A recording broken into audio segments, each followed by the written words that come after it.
2014 NPC IFBB NorCal, first time ever, inaugural show. I'm here with Evogen Nutrition's Hany Rambod. What do you think about the show? Man, I think everything went really, really well. This is the first time we did this show. Being part of the Spectrum Fitness Productions is amazing. With my partners, being a part of the NPC, IFBB team is awesome.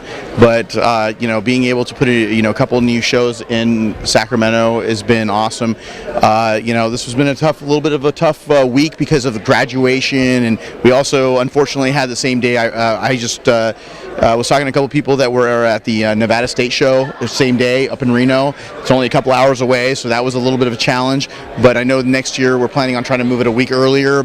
And now people know that it's here. But it turned out to be a really good show and great quality, awesome turnout. I think that it was just overall, it was a really good production. The feedback's been amazing, so I'm very excited. We had a really, really good number of good quality pros as well as amateurs. So I can't complain, brother.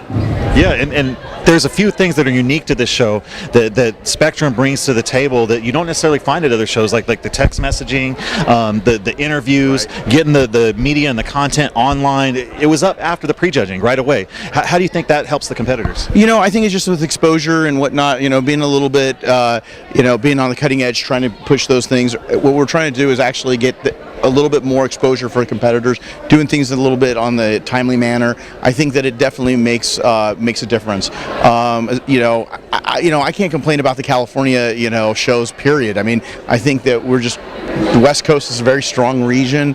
John Lindsay does an amazing job down south. I mean, I think we do a great job here in the Sacramento market.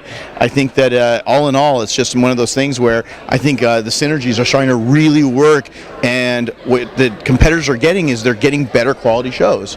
And I'm really happy about it because it's one of those things where you start hearing the buzz and people like it. They talk about it, they Facebook, they Twitter about it, they Instagram, and we're starting to hear the crowd saying that basically that everything about it's been positive. So we're going to keep working at making it better and better. But I'm really, really excited. This is a very, very exciting time in the NPC with bikini, men's physique, all the different divisions, and for the whole country. But at the end of the day, we like to represent California, Northern California, and we want to make sure that everybody's super happy. And it seems like people are really taking notice. Now let's talk a little bit about the pro involvement in this show, because we have that seminar, the Sandy Williamson seminar and Q&A, and you have the pros in there. The amateurs just love to mix it up with the pros. There was something like 12 pros or so that were in that seminar. Yeah, I think it was great. We had 200 people showed up at the seminar, and it was awesome because we went everything from posing to questions about figure posing, men's physique posing. We went over questions about differences in suit design and colors, and I mean there was a bunch of different things, and it was awesome because how often do you get to have a dozen pro judges and a dozen pros along with top judges being able to do that? I mean, so I think that turned out to be awesome. So it's one of those things where in the past we just didn't have the opportunity to do that. Now we do, and it seems to be really paying off. And it wasn't just everyone gets the same talk kind of deal. I mean, there was breakout sessions. You had second place Olympia competitor Jeremy Buendia going one-on-one with competitors, and how much did that cost?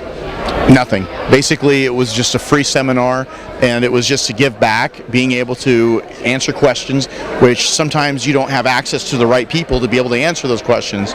And the good thing is, all around the country with the NPC, you're starting to see it. Steve Weinberger has it in New York. Lee Thompson has it in Texas. John Lindsay has it in Southern California. We're doing it here.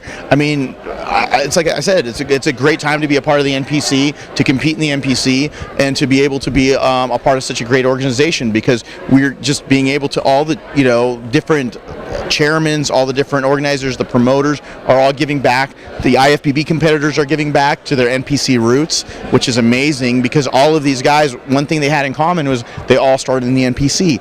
So for them, they donate their time and sometimes their money too, just to fly out to be a part of these things. So when you do see these, take advantage, because other associations don't have the expertise the NPC does to be able to do that. So again, it's just a proud moment. Now, as far back as I can remember, we've always had novice classes for bodybuilding, but now it's starting to come up. A lot of shows, you have the novice for the figure, the novice for bikini, novice for men's physique. Who should do these classes, and what's the benefit to do a novice class? Well, novice class is a great opportunity. I actually competed back in the novice class before I did open, and you are allowed to technically do novice until you win the overall in the novice. Then you're kind of supposed to go into the open class. But it's the opportunity for somebody who's a first-time person, or if you haven't won your class or won the overall, it's a great time to be a novice competitor. A lot of time you can do both. You can, get a feel for the open class as well as the novice. But again, I did both back when I was competing. So it gives you the opportunity to kind of go against people that are a little bit more on the green side, and then as well as if you feel comfortable enough to do the open, then you can do the open as well. To get somebody who's a little bit more of a veteran that you can stand next to them and see how you do against them. And then obviously if it's a national qualifier like this show was, then if you do well in the open, then you can go into the nationals like the USA or Team Universe or one of the national shows that are pro qualifiers.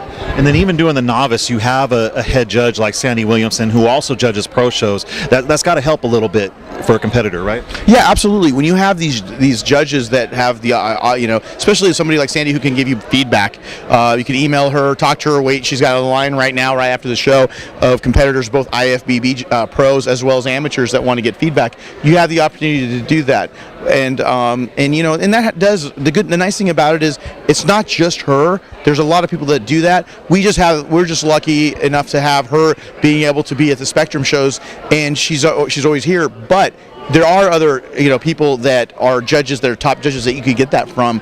But you got to take the initiative. You have to stay after the show. You have to email them. These are things that you need to do to try to be able to get that feedback to get to that next level, because the trainers, as good as they are, they don't always know everything, and sometimes they have a better eye, or they have a better opportunity to be able to get a more accurate critique with being able to go to a head judge and saying, hey, by the way, could you please give me some feedback?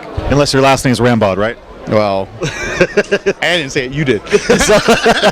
So now we talk about shows coming up in the future. Right. Spectrum has more shows this year. Let's talk about a little bit about what can we expect to see at the Golden State. Okay, so Golden State's going to be the first weekend of August. It's going to be the only West Coast pro show outside of the Olympia for a men's open show, as well as a pro women's physique show as well. So we have all the NPC, but we also have a men's open. So whoever wins that show will qualify 6 weeks later for the Mr. Olympia competition. And also people are going to be going for points. So it's the second to the last qualifier for the year. So the last one being Tim Gardner's show in Tampa, and the week before is going to be the West Coast. So the Golden State, I'm sorry. At the end of the day, it's going to be a great show because we have Jay Cutler, Phil Heath, 4-time Mr. Olympia Jay Cutler, 3-time Mr. Olympia Phil Heath are going to be at the show, as well as the numerous pros that are trying to get their qualification for the Olympia. So that it's going to be right down the street at the Memorial Auditorium. Amazing 3,000 seat auditorium. So definitely don't want to miss that one. Yeah, and we're looking at that show. It's coming up, so now's the time to start thinking about it, because we already have people booking. So 2014 NPC IFBB NorCal here with Hany Rambod, SpectrumFitnessProductions.com.